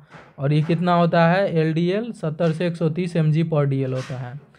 और अब देखते हैं VLDL, very low density lipoprotein. ये कितना होता है, 20 से 40 mg पर डीएल होता है, 20 से 40 mg पर डीएल होता है। 20 से 40 mg पर डीएल क्या है, वीएलडीएल होता है। एचडीएल जो होता है 40 से 70 होता है, और एलडीएल है 70 से 130 mg पर डीएल होता है। और टोटल कोलेस्ट्रॉल लेवल होता है लेस देन 200 mg पर डीएल। टोटल कोलेस्ट्रॉल कितना होता है भैया, तो लेस देन 200 mg पर डीएल होता है। फैटी एसिड जो होता है वो बेसिक यूनिट ऑफ फैट के बेसिक यूनिट होता है फैटी एसिड। अब देखते हैं सेचूरेटेड फैटी एसिड, ये जो होता है एनिमल सोर्स से मिलता है saturated fatty acid. Single bond इसमें प्रेजेंट होता है बिटवीन ग्लिसरॉल और फैटी एसिड के बीच में, जिसका एग्जांपल क्या है, कैप्रोइक एसिड, और क्या है, कैप्रोइक एसिड होता है, और क्या है, तो मतलब एस्टरिक एसिड, ठीक है, एस्टरिक एसिड होता है। तो याद रखना, कैप्रोइक एसिड होता है और एस्टरिक एसिड होता है इसका एग्जांपल। सेचूरेटेड फैटी एसिड है, एनिमल सोर्स से मिलता है, जिसमें सिंगल बॉन्ड प्रेजेंट होता है बिटवीन किसके बीच, तो ग्लिसरॉल और फैटी एसिड के बीच में, जिसमें कैप्रोइक एसिड और एस्टरिक एसिड आता है। अनसेचूरेटेड जो फैटी एसिड होता है, ये प्लांट सोर्स होता है। ये क्या होता है, तो प्लांट सोर्स होता है, ठीक है, ये क्या है, प्लांट सोर्स होता है। और ये डबल बॉन्ड प्रेजेंट होता है इसमें। एग्जाम्पल जो होता है इसका क्या है, लिनोनिक, ठीक है, क्या है, लिनोलिक एसिड होता है। और क्या होता है, लिनोलेनिक एसिड, ठीक है, क्या होता है, ओमेगा 6 होता है ये, और ये ओमेगा 3 होता है। और क्या है, ओलिक एसिड होता है। ये क्या होता है, गुड फॉर हेल्थ होता है, unsaturated fatty acid. Unsaturated fatty acid जो होता है गुड फॉर हेल्थ होता है, जो कि प्लांट सोर्स से मिलता है, जिसमें डबल बॉन्ड प्रेजेंट होता है, जिसका एग्जांपल क्या है, लिनोनिक एसिड होता है, लिनोलेनिक एसिड, ओलिक एसिड। अब देखते हैं प्रोटीन। प्रोटीन जो होता है वुंड हीलिंग, टिश्यू रिपेयरिंग में वर्क करता है। वुंड हीलिंग और टिश्यू रिपेयरिंग में प्रोटीन वर्क करता है। 1 ग्राम प्रोटीन से 4 किलो कैलोरी मिलता है, और आरडी होता है 10 से 20% होता है। गिव टोटल बॉडी एनर्जी का ये होता है 10 से 20%। बेसिक यूनिट ऑफ प्रोटीन जो होता है अमाइनो एसिड होता है, और 1/6 body weight constituent by protein से होता है। अब देखते हैं इसेंशियल है, नॉन इसेंशियल और सेमी इसेंशियल, ठीक है। और इसेंशियल जो होता है रिसीव होता है फ्रॉम डाइट से। इसेंशियल जो होता है रिसीव होता है डाइट से, not synthesise by body. Body synthesise नहीं कर पाता है, इसीलिए इसको बाहर से दिया जाता है, रिसीव किया जाता है डाइट के द्वारा, ठीक है। और क्या है, नॉन इसेंशियल जो होता है synthesise by body. Non essential होता है सिंथेसाइज होता है बॉडी के द्वारा, खुद ही हो जाता है। सेमी इसेंशियल होता है रिसीव होता है फ्रॉम बोथ डाइट और बॉडी के द्वारा होता है, डाइट और बॉडी के द्वारा सेमी इसेंशियल। अब देखिए इसेंशियल का एग्जाम्पल कैसे याद किए थे, PM hits all TV. PM hits करता है ऑल टीवी को, जैसे पीएम हिट्स ऑल टीवी में देखते हैं, पीएम पी से होता है फिनाइल एनोनिन, क्या है मतलब फिनाइल एलेनिन, और एम से क्या होता है, मिथियोनिन होता है। एम से क्या है, मिथियोनिन। एच से क्या है, हिस्टिडीन होता है, एच से हिस्टिडीन होता है। और आई से होता है आइसोल्यूसिन। आई से क्या होता है, आइसोल्यूसिन होता है। और एल से क्या होता है, लाइसिन होता है और ल्यूसिन होता है। आई से क्या होता है, डबल एल से लाइसिन और ल्यूसिन होता है। टी से क्या होता है, ट्रिप्टोफैन होता है। टी से ट्रिप्टोफैन और थ्रियोनिन होता है, ट्रिप्टोफैन और थ्रियोनिन। और वी से क्या होता है भैया, वैलिन। वी से क्या होता है, वैलिन। तो क्या होता है, PM hits all TV. PM जो होता है हिट्स करता है ऑल टीवी को, PM hits all TV. P से क्या है, फिनाइलेनिन। एम से मिथियोनिन। टी से एच से हिस्टिडीन। आई से आइसोल्यूसिन। टी से ट्रिप्टोफैन और थ्रियोनिन। और ए से जो होता है चलो अब इसका देख लेते हैं। मेन सोर्स प्रोटीन का क्या होता है, एग होता है और सोयाबीन सीड्स होता है।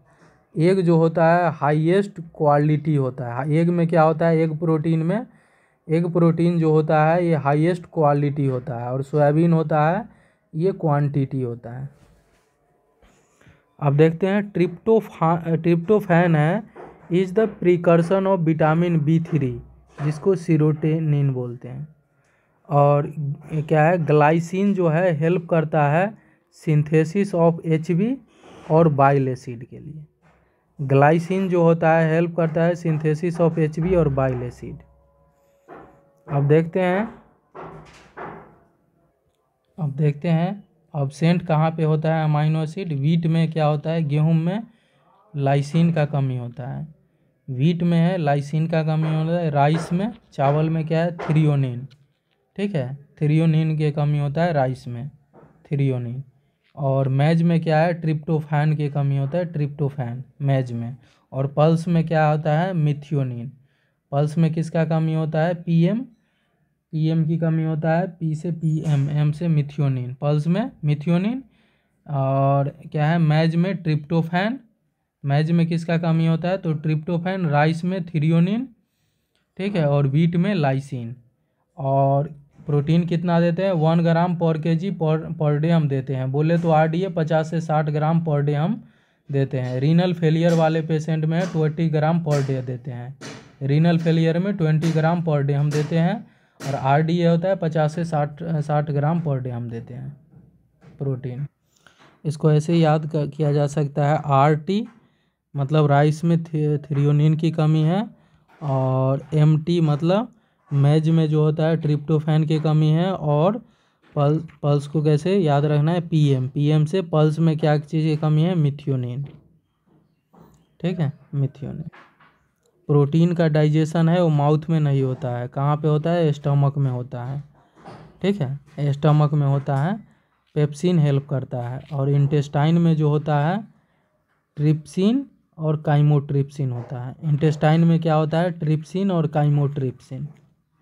ठीक है, स्टमक में पेप्सिन हेल्प करता है प्रोटीन के लिए, और इंटेस्टाइन में क्या है, ट्रिप्सिन और काइमोट्रिप्सिन। अब देखते हैं डाइजेशन ऑफ फैट का, देखते हैं फैट का इमल्सिफिकेशन कहाँ होता है, इंटेस्टाइन में। कहाँ पे, ड्यूडेनम में। हेल्प कौन करता है, तो बाइल।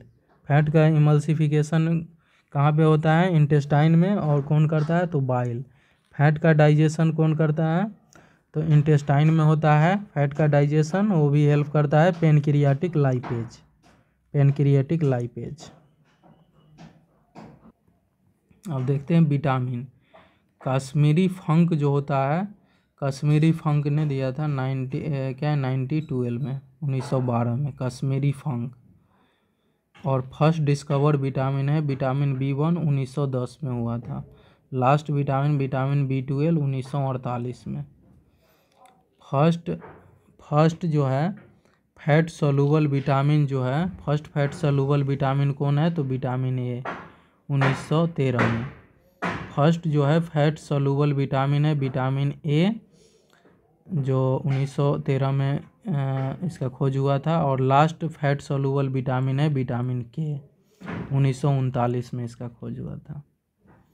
ठीक है, अब देखते हैं विटामिन, एक फैट सोलूबल होता है, दूसरा वाटर सोलूबल। फैट सोलूबल में याद रखना है A, D, E और K। और इसमें याद रहे वाटर सोलूबल में जो होता है विटामिन C और विटामिन B कॉम्प्लेक्स होता है। विटामिन C होता है और vitamin B complex. Vitamin C में, विटामिन B में कौन कौन सा होता है, vitamin B1, B2, B3, B5, B6 और B7 और B9 होता है। ठीक है, विटामिन B कॉम्प्लेक्स में क्या क्या है, विटामिन B9 और B12 को क्या है, हीमोपोइटिक विटामिन बोलते हैं।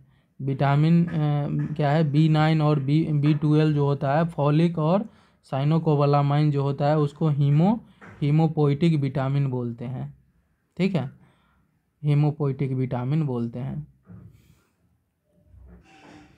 एंटीऑक्सीडेंट बोले तो इट रिमूव फ्री रेडिकल, बोले तो ऑक्सीजन। विटामिन A जो है ये बिगेस्ट एंटीऑक्सीडेंट विटामिन होता है। विटामिन C भी है और विटामिन E। विटामिन E जो है ये स्ट्रॉन्गेस्ट एंटीऑक्सीडेंट होता है। विटामिन A के बारे में देखते हैं। विटामिन A जो है उसको क्या बोलते हैं, रेटिनॉल। विटामिन A जो है उसको क्या बोलते हैं, तो रेटिनॉल। ठीक है, ये क्या है, विजनरी विटामिन भी बोलते हैं इनको। और एंटी इनअफेक्टिव विटामिन भी बोलते हैं, एंटी इनअफेक्टिव विटामिन। ठीक है, प्रिकर्सर ये होता है, विटामिन A है, विटामिन क्या है, प्रिकर्सर होता है बीटा कैरोटीन का। विटामिन A जो है प्रिकर्सर होता है बीटा कैरोटीन का। और ये क्या है, 500 से 600 माइक्रोग्राम पर DL यूज किया जाता है, 500 से 600 माइक्रोग्राम पर DL। विटामिन A है जिसको रेटिनॉल बोलते हैं, इसको विजनरी विटामिन बोलते हैं। और एंटी इनअफेक्टिव भी बोलते हैं, प्रिकर्सर होता है बीटा कैरोटीन का। ठीक है, 500 से 600 माइक्रोग्राम पर डे हम यूज करते हैं। मोस्ट कॉमन सोर्स जो होता है कॉड लिवर ऑयल होता है। याद रखना है कौन होता है, कॉड लिवर ऑयल होता है जो फिश से मिलता है। और सेकेंड अगर ये नहीं रहेगा तो क्या है, बीटा कैरोटीन जो कि प्लांट सोर्स से मिलता है। स्पिनाच भी होता है। तो याद रखना है विटामिन A का मेन सोर्स है कॉड लिवर ऑयल होता है जो फिश से मिलता है।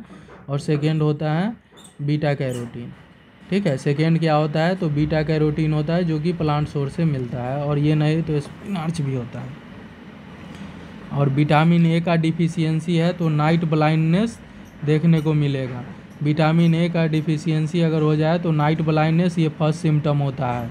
फर्स्ट सिम्टम क्या देखने को मिलेगा, विटामिन A का डिफिशियंसी नाइट ब्लाइंडनेस हो जाएगा। कॉर्नियल जीरोसिस देखने को मिलेगा। कॉर्नियल जीरोसिस ये ड्राइनेस ऑफ कॉर्निया हो जाता है, ड्राइनेस ऑफ कॉर्निया हो जाता है इसमें। ये फर्स्ट सिम्टम देखने को मिलता है कॉर्नियल जीरोसिस में, ठीक है। कॉर्नियल जीरोसिस में देखने को मिलता है ये ड्राइनेस ऑफ कॉर्निया हो जाता है first symptom.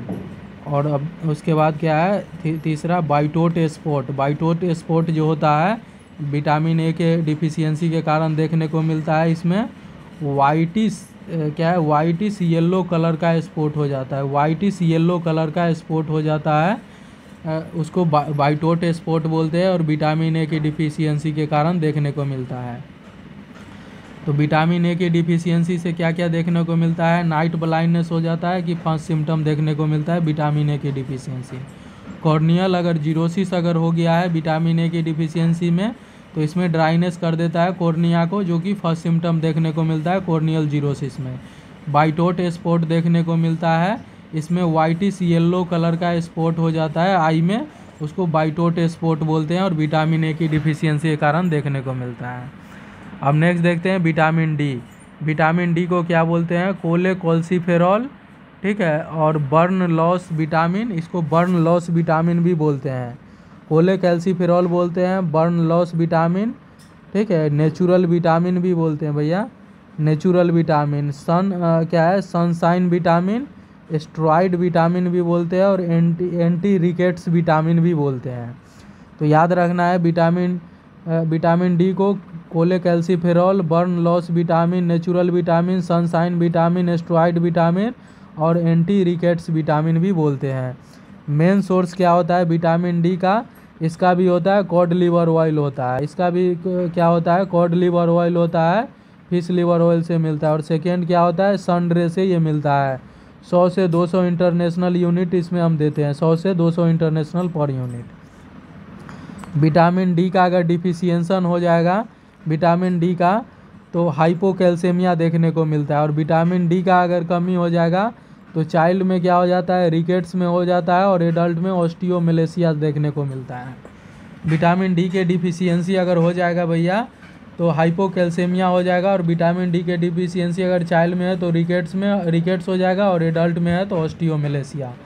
Most common source जो होता है रिकेट्स का, most common sign of rickets जो होता है क्रेनियोटैप्स हो जाता है। क्रेनियोटैप्स ये इसका मीनिंग है सॉफ्टनिंग हो जाता है स्कल बोन का, सॉफ्टनिंग हो जाता है स्कल बोन का, उसको क्रेनियोटैप्स बोलते हैं। ये मोस्ट कॉमन साइन होता है रिकेट्स का क्रेनियोटैप्स। मीनिंग क्या होता है इसका, सॉफ्टनिंग ऑफ स्कल बोन हो जाता है। सन रे एक्सपोजर, सन रे एक्सपोजर जो होता है अर्ली मॉर्निंग करना चाहिए 8 से 8 to 10 AM में, ठीक है, 10 से 15 मिनट के लिए सनडे एक्सपोज करना चाहिए अर्ली मॉर्निंग 8 से 8 to 10 AM में, वो भी 10 से 15 मिनट के लिए। अब देखते हैं विटामिन ई जो होता है अल्फा टोकोफेरॉल, ये चीपेस्ट विटामिन होता है, एंटी स्टेरिलिटी बोलते हैं इसको। और ये रिचेस्ट सोर्स कहाँ पे होता है वेजिटेबल्स ऑयल में होता है, वेजिटेबल्स ऑयल में विटामिन ई का, इसको अल्फा टोकोफेरॉल बोलते हैं, जो कि चीपेस्ट विटामिन है, एंटी स्टेरिलिटी विटामिन होता है विटामिन ई। अब देखते हैं विटामिन के। विटामिन के जो होता है जिसको क्या बोलते हैं, विटामिन के जो होता है उसको क्या है फेंटोनाडियोन बोलते हैं, फेंटोनाडियोन जिसको और क्या होता है फेनाक्विनोन, ये एंटी ब्लीडिंग होता है विटामिन के, जो क्लोटिंग विटामिन भी बोलते हैं इसको विटामिन के का। और इसका जो है मेन सोर्स होता है, मोस्ट कॉमन सोर्स होता है प्लांट, और सेकेंड होता है इंटेस्टाइन, ठीक है। क्या है विटामिन K1 जो होता है उसको क्या है फाइलोक्विनोन बोलते हैं, जो कि डाइट से मिलता है। और विटामिन K2 जो होता है उसको क्या है मेनाक्विनोन बोलते हैं, जो गट फ्लोरा में वर्क करता है मेनाक्विनोन। और K3 जो होता है उसको क्या है मीनाडियोन बोलते हैं, मीनाडियोन जो इंजेक्टेबल होता है। और इसका सोर्स जो होता है ग्रीन लीफी वेजिटेबल्स होता है। विटामिन के का जो है सोर्स है ग्रीन लीफी वेजिटेबल। अगर इसका डिफिशियंसी अगर हो गया विटामिन के का तो प्रोलॉन्ग हो जाता है क्लोटिंग टाइम। याद रखना है विटामिन के का अगर डिफिशियंसी अगर होगा तो ये प्रोलॉन्ग हो जाता है क्लोटिंग टाइम। विटामिन के है प्रोथ्रोम्बिन जो है वो विटामिन के प्रेजेंस में थ्रोम्बिन में चेंज हो जाता है। विटामिन के है प्रोथ्रोम्बिन से थ्रोम्बिन में चेंज होने के लिए विटामिन के का ज़रूरत होता है। क्लोटिंग फैक्टर जो है विटामिन के जो डिपेंड होता है 279 पे 10। विटामिन के जो है विटामिन के give in newborn at birth. Vitamin के हम देते हैं गिव न्यूबॉर्न में एट बर्थ देते हैं। रेशनल क्या है? प्रिवेंट ब्लीडिंग के लिए, ठीक है। न्यूबॉर्न में हम देते हैं विटामिन के एट बर्थ पे रेशनल प्रिवेंट ब्लीडिंग के लिए। प्रीटर्म में 0.5% हम क्या है 0.5 mg देते हैं और 1 ग्राम देते हैं टर्म पे, ठीक है। कहाँ पे देते हैं? तो एंटीरियर थाई पे हम देते हैं। रूट देते हैं IM कहाँ? वेस्टस लैटरलिस, ठीक है। और अब देखते हैं विटामिन ई। विटामिन ई जो होता है उसको टोकोफेरॉल बोलते हैं। विटामिन ई को क्या बोलते हैं भैया? टोकोफेरॉल बोलते हैं। अगर इसका डिफिशियंसी अगर हो गया तो ये क्या करेगा भैया? तो ये क्या है? इनफर्टिलिटी करा देता है। क्या है? इनफर्टिलिटी करा देता है। विटामिन ई का कमी अगर हो जाएगा विटामिन ई का कमी तो ये है इनफर्टिलिटी करा देता है, इनफर्टिलिटी। अब देखते हैं next water soluble vitamin. Water soluble vitamin में पहला देखते हैं विटामिन B1 जिसको क्या बोलते हैं? क्या है? थियामाइन, ठीक है। क्या है? थाइमाइन बोलते हैं इसको।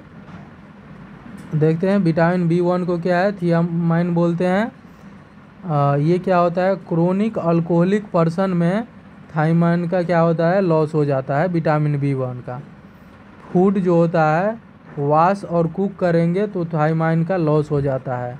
फूड अगर कोई भी है उसको वॉश और कुक करेंगे तो थाइमाइन का लॉस हो जाता है, ठीक है, या फिर बॉयल करेंगे तो। अब देखते हैं वाइट पॉलिश। अगर वाइट पॉलिश राइस जो है, अगर जो वाइट पॉलिश जो है राइस उसको अगर क्लीन करेंगे तो थाइमाइन का ये भी लॉस करा देता है, क्योंकि थाइमाइन का डिफिशियंसी के वजह से राइस ईस्टर डिसीज हो जाता है। राइस ईस्टर डिसीज हो जाता है विटामिन। अगर राइस को अगर वॉश कर देंगे अच्छे से तो थाइमाइन का लॉस हो जाएगा, जिसके कारण राइस ईस्टर डिसीज देखने को मिलता है भैया। और विटामिन B1 का अगर डिफिशियंसी हो जाएगा थाइमाइन का तो ये बेरी बेरी करा देता है। क्या है? Berry berry. बेरी बेरी में एक है ड्राई बेरी बेरी है, वेट बेरी बेरी होता है और इन्फेंटाइल भी होता है। तो याद रखना है बेरी बेरी। विटामिन B1 के कमी से बेरी बेरी देखने को मिलता है। कोर्सोकॉफ सिंड्रोम देखने को मिलता है और वर्निक्स इंसेफेलोपैथी देखने को मिलता है। तो विटामिन B1 के कमी से थाइमिन के अगर कमी हो गया है विटामिन B1 का तो ये बेरी बेरी करा देता है, जिसमें ड्राई बेरी बेरी है, वेट बेरी बेरी और इन्फेंटाइल बेरी बेरी होता है। कोर्सोकॉफ सिंड्रोम देखने को मिलता है और वर्निक्स इंसेफेलोपैथी विटामिन B1 के कमी होता है। तो बेरी बेरी, कोर्सोकॉफ सिंड्रोम और वर्निक्स इंसेफेलोपैथी। विटामिन B12 के क्या है? Vitamin B2। विटामिन B2 में विटामिन B2 को क्या है? राइबोफ्लेविन बोलते हैं। और इसका अगर डिफिशियंसी हो गया है विटामिन B2 का तो ये क्या करेगा? तो क्या करता है? ये एरिबोफ्लेविनोसिस एरिबोफ्लेविनोसिस करा देता है। और एरिबोफ्लेविनोसिस अगर कराएगा तो इसका साइन सिम्टम क्या है? स्टोमोटाइटिस करा देता है, चिलोसिस करा देता है और जिंजीवाइटिस करा देता है, ठीक है। राइबोफ्लेविन का कमी है तो स्टोमोटाइटिस करा देता है, चिलोसिस है और जिंजीवाइटिस भी करा देता है। और इसका विटामिन B2 क्या है? मिल्क होता है, रिचेस्ट सोर्स होता है विटामिन B2 का। राइबोफ्लेविन का सबसे अच्छा स्रोत क्या होता है? मिल्क होता है, जो रिचेस्ट सोर्स होता है मिल्क। और इसका कमी अगर हो जाएगा तो क्या है? एरिबोफ्लेविनोसिस हो जाता है और साइन सिम्टम स्टोमोटाइटिस, चिलोसिस और जिंजीवाइटिस देखने को मिलता है। अब देखते हैं विटामिन B3। क्या है? विटामिन B3 को नियासिन बोलते हैं और नियासिन का डिफिशियंसी अगर हो जाएगा तो प्लेग्रा ये करा देता है। और इस प्लेग्रा में 4D सिम्टम देखने को मिलता है, जिसमें क्या है? डर्मेटाइटिस है, डायरिया है, डिमेंशिया और डेथ करा देता है। विटामिन D का क्या है, विटामिन B3 का अगर डिफिशियंसी होगा तो उसको नियासिन बोलते हैं, और नियासिन का डिफिशियंसी है तो पेलेग्रा करा देता है। और पेलेग्रा में 4D सिम्टम होता है, डर्माटाइटिस, डायरिया, डिमेंशिया और डेथ। डर्माटाइटिस, डायरिया, डिमेंशिया और डेथ करा देता है। ठीक है, अब देखते हैं क्या है विटामिन B5। विटामिन B5 को क्या है, पेंटोथेनिक एसिड बोलते हैं। और अगर विटामिन B5 का डिफिशियंसी है तो बर्निंग फुट सिंड्रोम करा देता है। विटामिन B5 का अगर कमी हो जाएगा तो ये बर्निंग फुट सिंड्रोम करा देता है।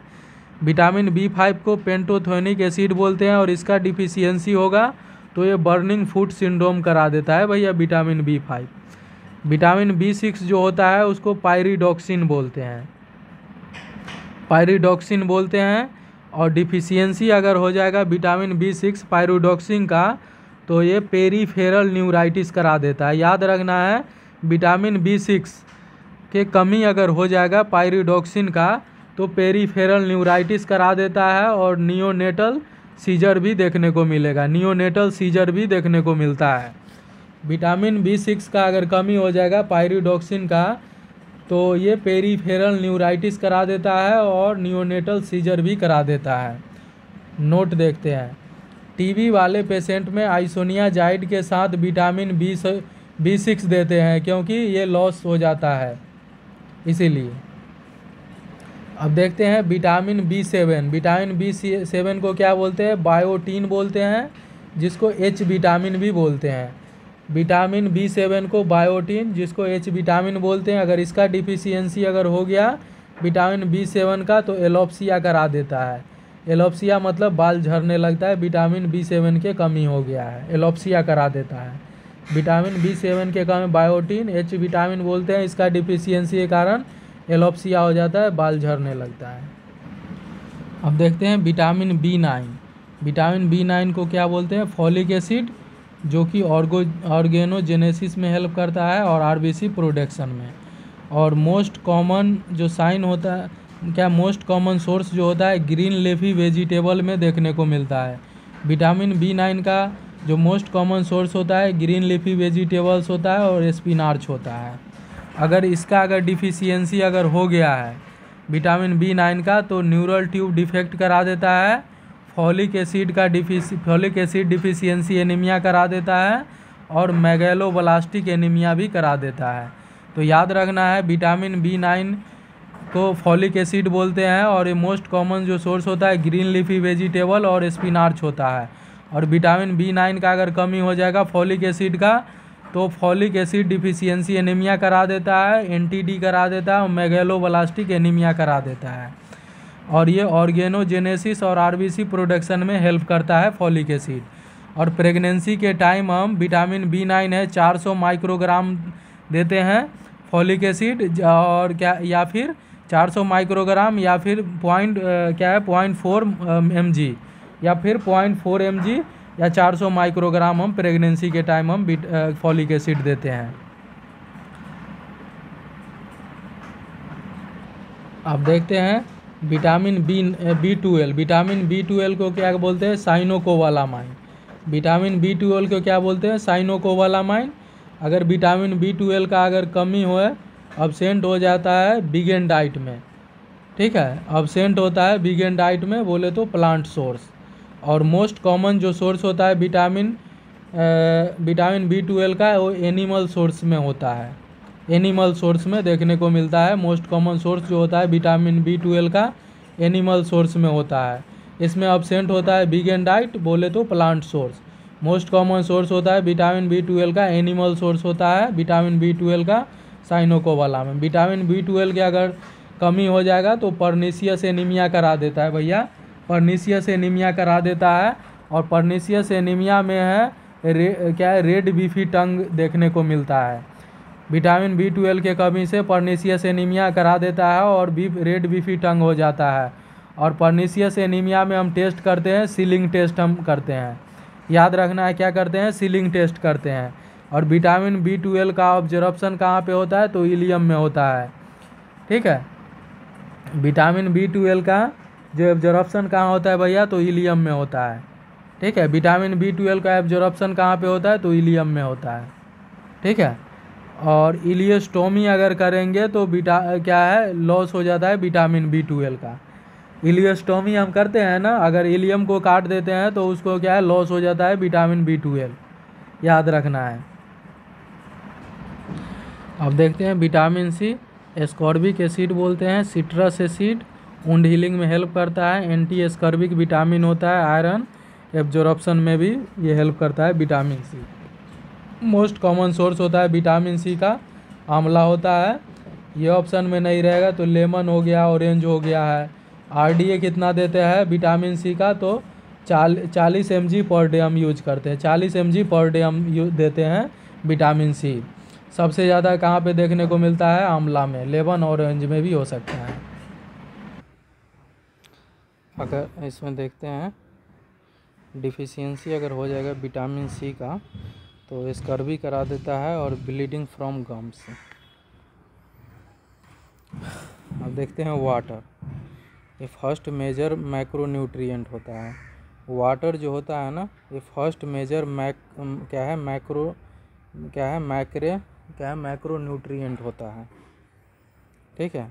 और it maintain weight and fluid balance के लिए ज़रूरी होता है। ये मेंटेन करता है वेट और फ्लूइड बैलेंस। एडल्ट में अप्रॉक्स 60% होता है वाटर, ओल्डर एडल्ट में कितना है, 55% होता है, और न्यूबॉर्न में कितना है, 80% होता है। वाटर जो होता है न्यूबॉर्न में 80% होता है, ओल्डर एडल्ट में 55% और एडल्ट में 60% होता है। क्या है, मोर वाटर जो होता है, मोर वाटर कहाँ पे होता है, मोर वाटर थिन पर्सन और मेल है, थिन पर्सन है, मेल है और न्यूबॉर्न है। थिन पर्सन है, मेल है और न्यूबॉर्न है तो उसमें मोर वाटर होता है। लेस वाटर किस में होता है, ओबीज पर्सन में लेस वाटर होता है, फीमेल है उसमें लेस वाटर होता है। और ओल्डर एडल्ट है, ओल्डर एडल्ट ओबीज और फीमेल में, ओबीज ओल्डर एडल्ट और फीमेल में होता है लेस वाटर होता है। मोर वाटर किस में होता है, थिन पर्सन में होता है, मेल है, थिन पर्सन है और न्यूबॉर्न है तो उसमें मोर वाटर होता है। लेस वाटर ओबीज है, फीमेल है और ओल्डर एडल्ट है तो उसमें लेस वाटर होता है, ठीक है। अब देखते हैं fluid volume deficit.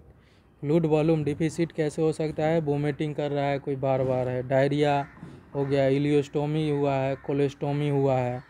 Sign and symptom क्या हो जाएगा, फ्लूइड वॉल्यूम डिफिसिट अगर हो गया है तो ड्राई स्किन हो जाएगा, वेट लॉस हो जाएगा, ठीक है, फ्लैट हो जाएगा neck and hand vein, flat हो जाएगा neck and hand vein, urine output कम हो जाएगा, CBP कम हो जाता है। तो फ्लूइड वॉल्यूम डिफिसिट अगर हो जाएगा तो ड्राई स्किन है, वेट लॉस हो जाता है, flat neck and hand when है, यूरिन आउटपुट कम हो जाता है, CBP भी कम हो जाता है।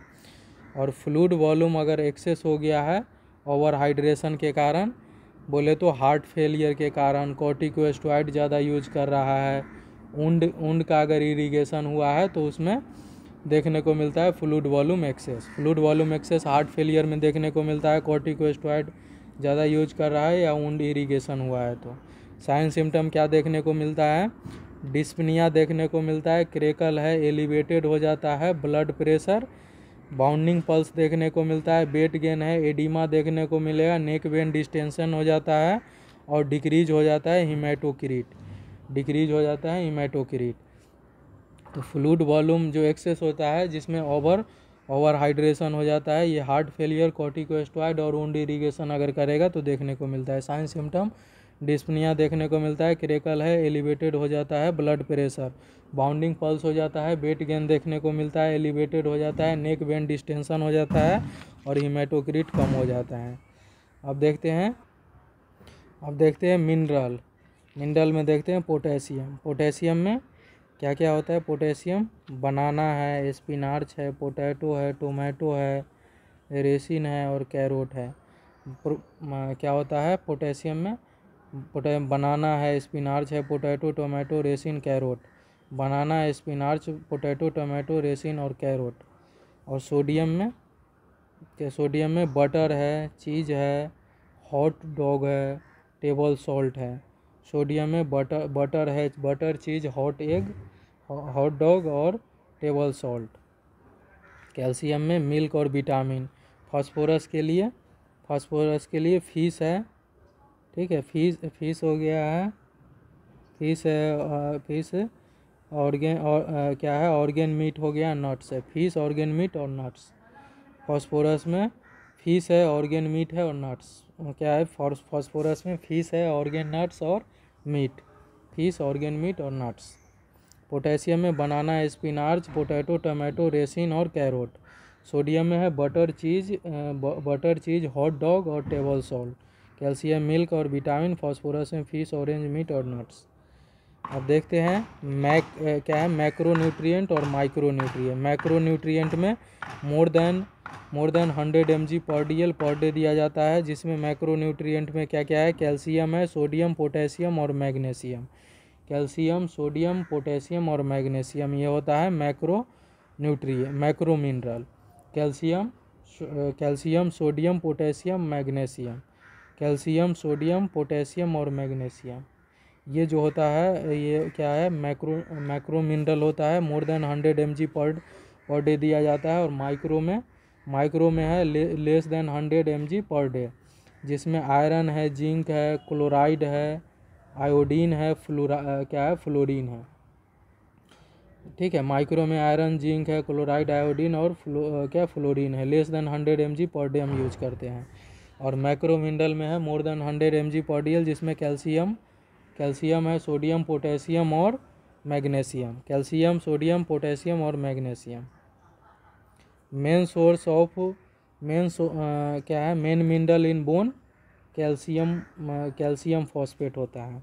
मेन मिनरल क्या होता है बोन के लिए? बोन के लिए मेन मिनरल्स जो होता है वो कैल्शियम फॉस्फेट होता है। क्या है? Calcium phosphate. केटायन और एनायन देखते हैं, ठीक है। केटायन और एनायन देखते हैं।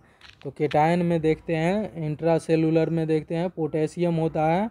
पोटेशियम जो होता है मोस्ट अबेंडेंट होता है केटायन। इंट्रासेलुलर में मोस्ट अबेंडेंट केटायन है पोटेशियम होता है। और एनायन जो होता है वो फास्फोरस होता है, ठीक है। और एक्स्ट्रा सेलुलर में जो होता है सोडियम क्लोराइड होता है। सोडियम जो होता है वो केटायन होता है और क्लोराइड होता है वो एनायन होता है, ठीक है। तो याद रखना है इसको अच्छे से। तो मतलब क्या है, सेल के अंदर जो है इंट्रा सेलुलर में जो होता है पोटेशियम और फास्फोरस होता है। पोटेशियम और फास्फोरस होता है मोस्ट अबेंडेंट। पोटेशियम होता है वो केटायन होता है और एनायन होता है फास्फोरस होता है। और इसमें है सोडियम क्लोराइड होता है, ठीक है। तो इसको याद रखना है अच्छे से। क्या है इंट्रा सेलुलर में है केटायन होता है, में पोटेशियम होता है इंट्रा सेलुलर, और केटायन के लिए और एनायन के लिए होता है फास्फोरस होता है इंट्रा सेलुलर के लिए सेल के अंदर। सेल के बाहर जो होता है सोडियम और क्लोराइड होता है। क्या है मोस्ट अबेंडेंट केटायन होता है।